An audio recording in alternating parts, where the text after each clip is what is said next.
ये सतीश भाई एगो ऐसा तड़कता भड़कता कड़कता न्यूज मिल जाए तब मजा आ जाए। ए बेयास का हो रे एगो और ताजा न्यूज लेके आई बनी। जल्दी सुनाओ कान तरसता। ऐसे बताई कि चला बा लोकेशन मैप लागल बा टर्न राइट टर्न लेफ्ट चलक छलक के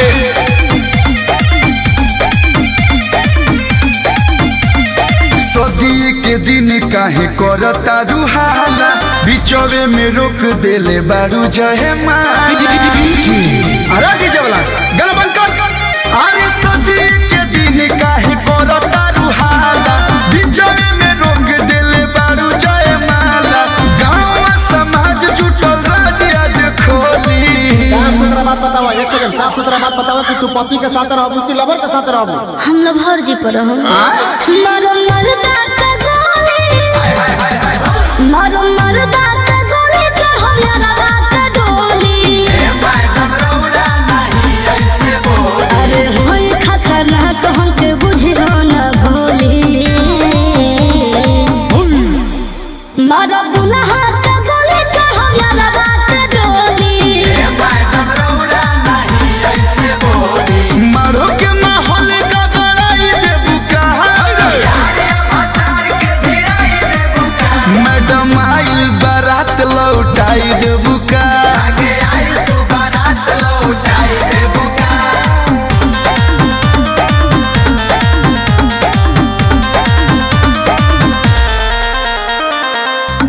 उड़ता रुई से जैसे उड़ेला जहाज हो। और चाहे बाहर के लड़ाई बात राज हो। लाइसेंस रखल बारू का। अरे दिहल बा बुलेट न तो 10 लाख नोट हो।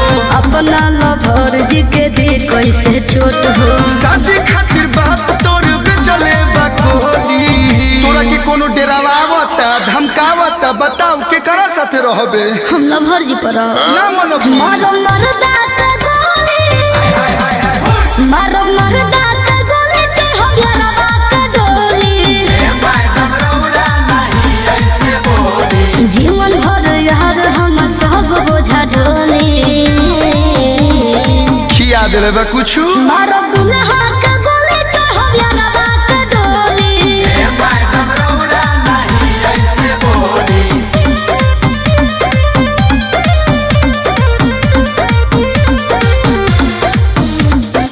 Music by Arya Sharma.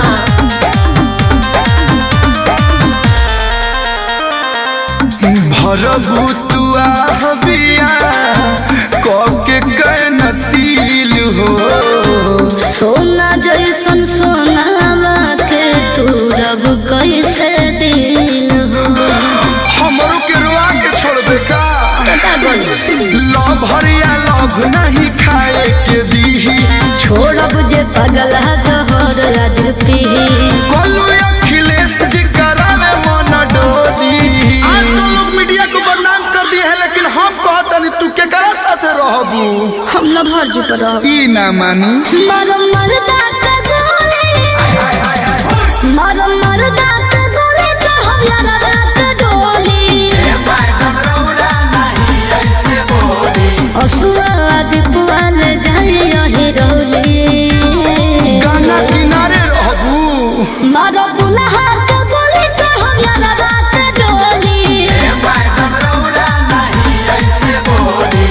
एगो बात बोली। बोली माई बाबू के इज्जत रख लो। लड़का सुनर बा एकरा में हुनर बा ई तहरा खातिर ठीक रही। ठीक बा। तो बजाओ रे।